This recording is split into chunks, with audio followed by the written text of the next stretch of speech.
morning.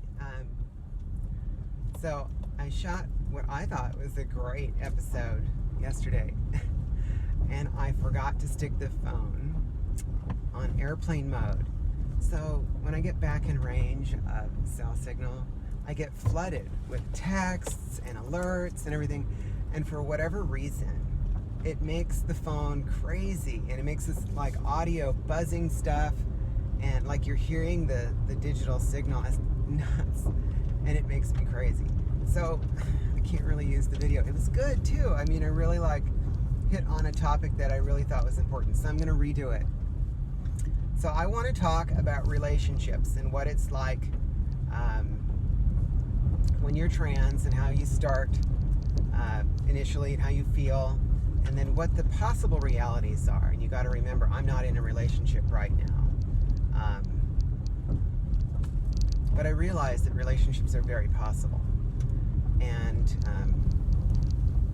I'm wrong in my original assessment when I started out. So when I started out, I kind of just resigned myself to the idea that nobody was going to be interested in this broken, busted trans girl who know what she would look like, and what the heck the prognosis for relationships were going to be. I mean, I've got enough personality flaws and character problems, and I'm codependent, and oh no, it's hard enough being with me just the way I am. So tackle on top all of this other, I thought I was just going to be alone. And I've heard that sentiment from a lot of trans women, that they just assume, well, I made this decision because I had to keep going. And if that meant being alone, that meant being alone. And we all somehow think that we're not worthy of a relationship, or nobody will want or like us. And I want to go over all of that and share with you the things that have occurred to me over the last year. One that really stands out happened very recently. I went over to my top surgery doc, and he needed to do a 45-day checkup on the girls. So he thought everything was great, and I came out of there, and he was basically like, your boob job is fantastic. He didn't use those words, but essentially my boob job was fantastic. Things are where they're supposed to be. He's really pleased with the size I chose. He thinks everything is shaping up really, really nicely, and he couldn't be more pleased. And honestly, I couldn't either. I'm blending in the female world in a way I never envisioned, and I'm early in my transition, so I am so super happy with the way things are going. At least with my transition. There are elements of my life that are difficult, but you work through them every day. So as I was leaving his office, I got in the elevator with about 9 other people, and I kind of thought about something, and I thought it out loud, and I kind of thought this out loud. I said, what floor did I park on? I didn't pay attention to what floor I parked on the parking garage. And I heard a couple snickers in the back. And so I turned around. I'm a huge clown. So I turned around and I said, all right, how many people remember the floor they parked on? Seriously. 4 hands went up, basically admitting they didn't remember what floor they parked on. So I probably worded that all wrong, but you get the gist. And so I immediately said, wow, this is going to be an adventure. Let's all figure this out. How many people want to get off on 3? And so we all 4 of us got off on 3, and we were rather hopeful. 2 people immediately, this boy and this girl, were like, oh, my car, and so they jetted off to their car. We're like, bye, see you later. And then it's just me and this one really tall guy. He's a little older than I am, not a lot, I don't think. Very nice, very pleasant. And we walked all the way to the other end, hoping to find our cars, and we both did, like, oh, there's my car. He said, oh my gosh, there's my car. And then we just kind of started a conversation. And 45 minutes later, this incredibly nice gentleman, I got to learn a lot about him, and I kind of blew his mind. I never came out to him. I don't really do that anymore. You know, unless for some reason it's really necessary. I'm just me, you know. I mean, here's Jackie, meet her. So, and he thought I was kind of interesting. I remember one of the first things that clued me off to this isn't just a normal conversation like I'm used to between two guys. It kind of started out like, oh, what is that scent you're wearing? I'm kind of standing downwind from you. It's really nice. What is that? And I'm thinking, oh my God, that's just estrogen, buddy. I'm not wearing nothing. Powder Fresh Fan deodorant? I don't know. My shampoo, maybe?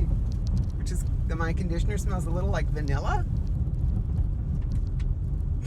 So, maybe it's Powder Fresh Vanilla Estrogen?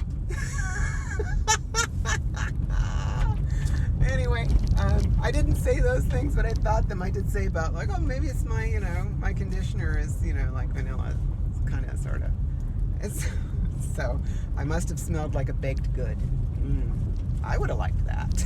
I would have thought that was a good smell. So, oh my gosh, the car is shaking and the microphone's probably making a ton of noise. So we talked and talked and talked, and I remember him saying, oh, so do you work around here? You know, are you a secretary?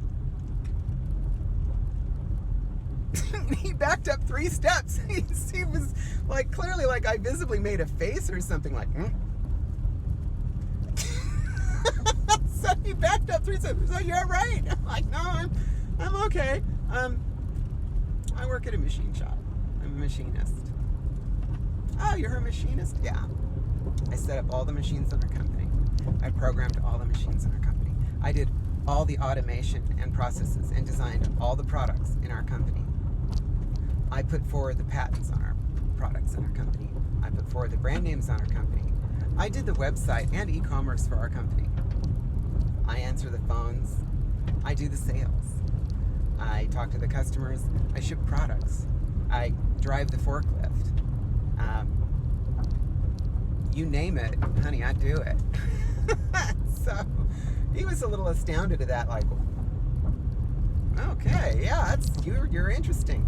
And then we talked about other things, and he noticed I was limping. And he says, well, how'd you manage that? Why are you limping? And I said, oh, my right leg is paralyzed. And he said, wow, what, you're walking?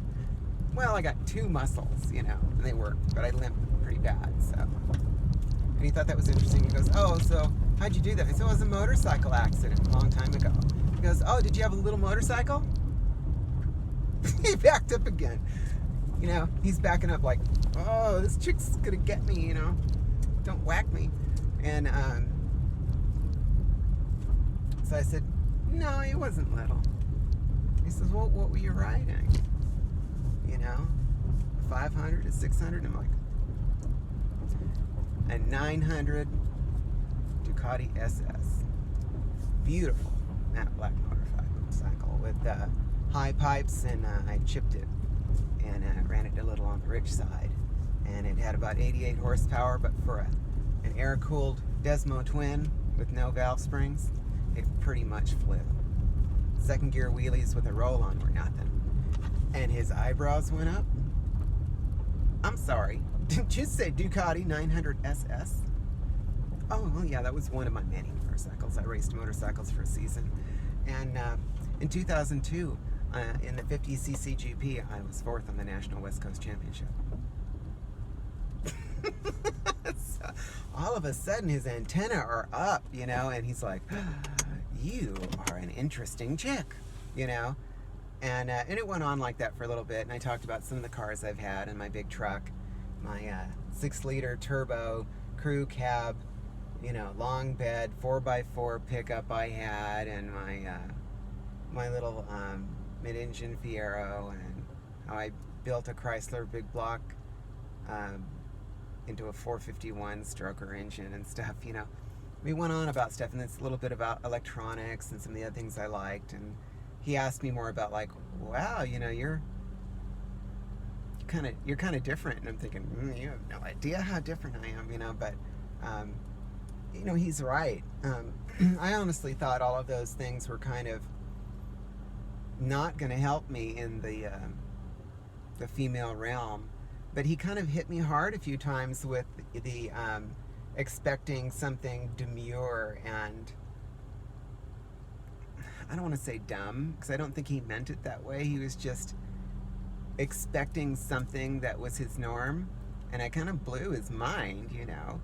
And I realized he was really interested in me, like he's kind of into me. And when we left, he's like, he wanted a hug, and I'm like, okay, I'll hug you, you know. And he was so sweet, but I could tell he was like, yeah, you're really different, you're really neat, you know.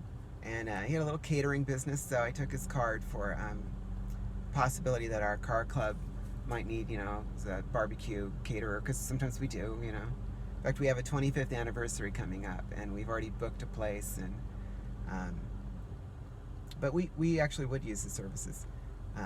But I think it's really interesting. He left there thinking that he had met this really interesting chick, and you know what? He was right. I am an interesting chick. Here's the thing. That's not my only experience. I mean, this has happened many times now, and I realize, you know, I'm basically 50 years old. I look like I'm 50 years old. I'm by no means any like particular prize or trophy, but on an intellectual level, I tickle these guys, and they like it. So there's something about them being attracted to this tomboyishness, you know. I didn't really see that coming, but I've seen it happen many times now, and I've talked with other trans girls that say the same things. Oh, you tickle them on their little geeky level, whether it's guns or guitars or cars. They think you're pretty awesome. I think that's right. But here's the kicker, you know. You know, what if I went on a date with this guy and he really thought I was something special, and I gave him the opportunity to go a couple dates or something just to see if I liked him, and then the awkward thing comes up where I have to tell him, well, to be very, very honest with you, I was not born a female. How would that go? I don't know. You know, I mean, today we live in a different place and a different time. Things are different, and I know it's a big fear for a lot of people. I'll out myself whenever I feel necessary, and dare someone be rude or nasty to me. But I would pick a public place to do that. I would definitely like take him to Olive Garden or some stuff and kind of lay it on him. But I'd be honest, and you know, I don't know the outcome because I haven't done that to somebody in that setting. But some are going to be okay. Some are going to say, oh, well, that's kind of a weird thing. Well, let's be friends. Or, you know, I'm sorry, it's not for me.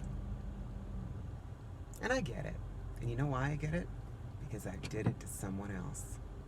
Years ago, 1999, I did it to someone else. But I kind of did it for a different reason. And I really wanted to explain, but I didn't have the words. I remember talking with this girl online, and she kind of got under my skin. She knew about cars. She knew a little bit about guitars and amplifiers. And she was pretty dang interesting. And then I think a couple months into us talking, we're on the phone, and she explains, well, gotta tell you something. And it was like a huge letdown. I was like, oh no, she's like me. And for whatever reason, it just took the wind out of my sails. And we hadn't developed any sort of relationship other than just being friendly on the phone. And I tried a couple more times being friendly on the phone, but just something got lost in translation. So I get it. Guys, look, when a trans girl's past just doesn't do it for you, I get it. We often go and bash them and yell and scream how unfair it is. It's tough until you're placed in that position yourself. And while this girl was sweet and everything, I realized, oh, we're too similar. It's just buddiness that I'm catching here, like my best friend-ness is making this interesting. Not that being a best friend with your partner is a bad thing. In fact, I think it's an incredibly good thing. But, yep, I'm guilty. I'm absolutely guilty. And I could not, in good conscience, bash someone for feeling the same way about me. So if that interesting guy who thought I was interesting somehow in a theoretical world couldn't handle that, I'd have to let him be okay. Yeah, all right, I get it. No worries. You're a really cool dude. We would have been buds in a different time, you know. But there's always the other possibility where it doesn't matter, or he just thinks you're damn interesting. I actually know couples like that.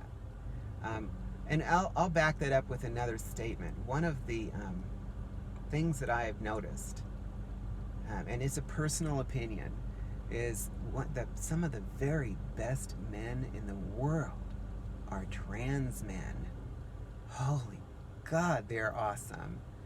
I don't know what it is about trans men, but woo, they're awesome. What should I say about that? I mean, I haven't really publicly acknowledged that to you guys, but I think trans men are flipping hot. I don't know why. It's just like, wow. Couldn't explain it. It's just a thing. And I think it is, they have like this superpower. They're like the only men that listen. A man that will listen? Ah, that is like Superman right there. Wow. What girl doesn't want that? But aside from all of that,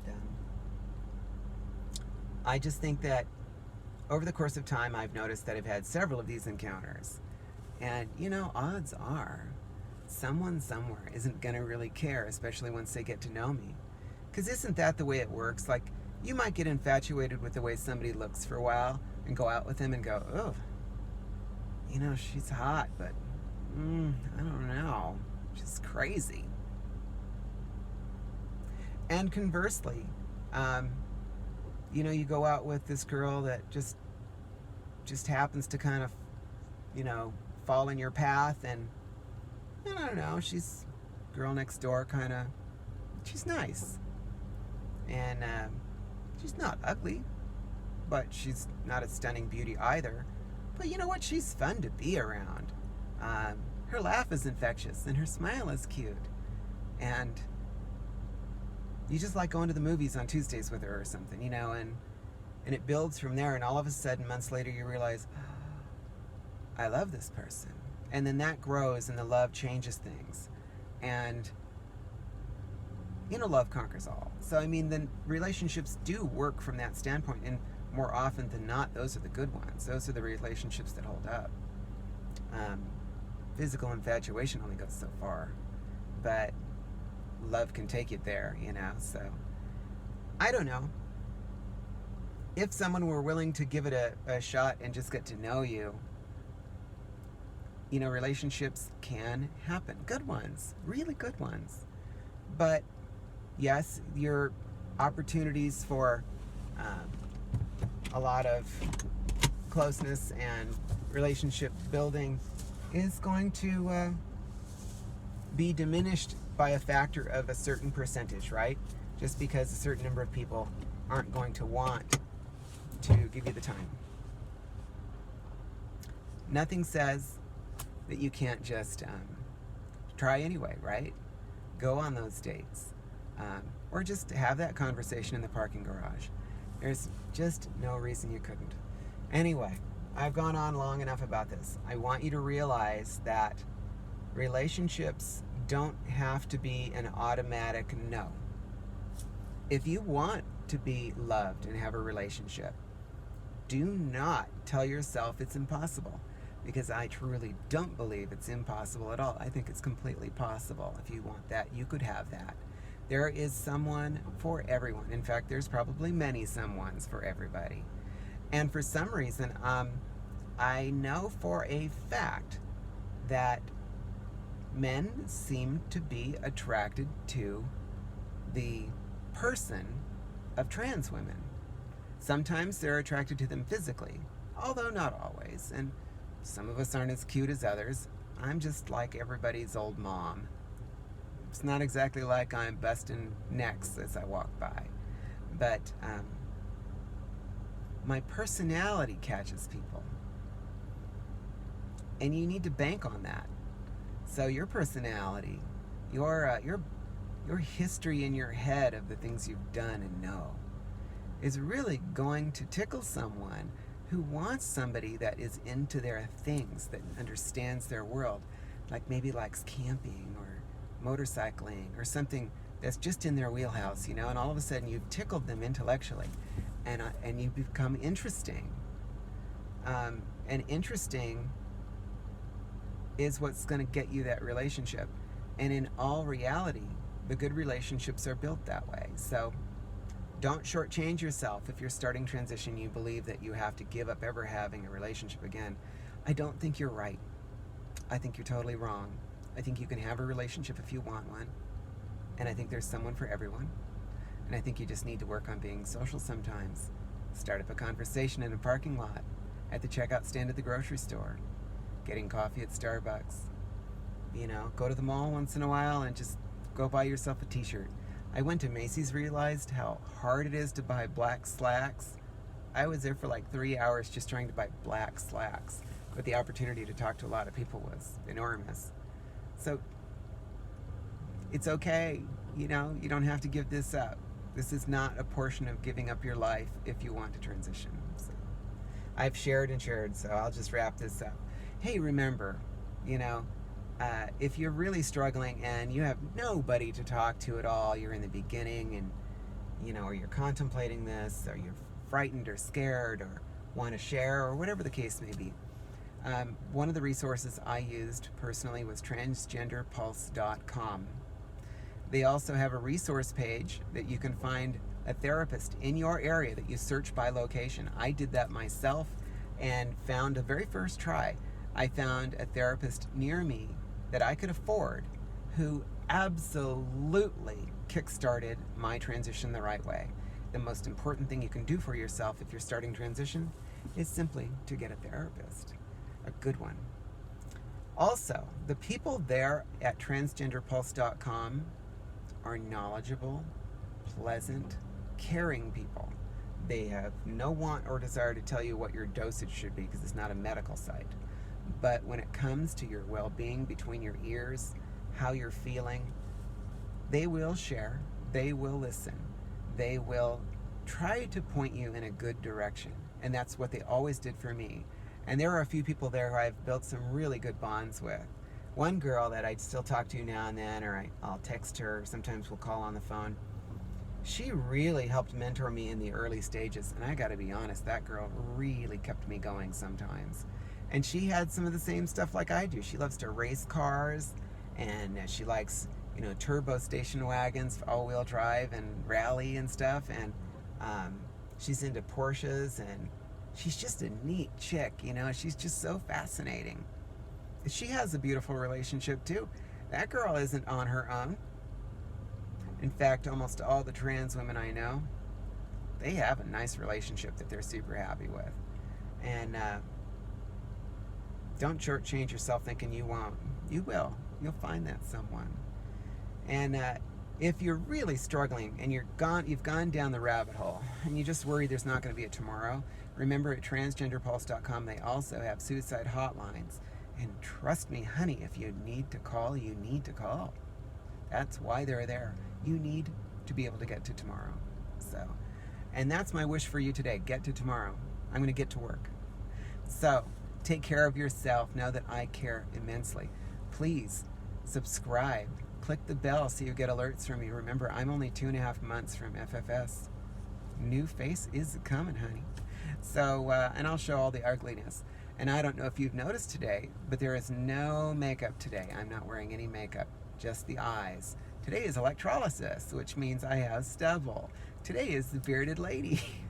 So I could start a match off of my chin right now because I am, that bad. but it's sparse. I've had a lot of work already, and it's pretty sparse. But we going around the mouth today and going up this cheek today, clearing that off.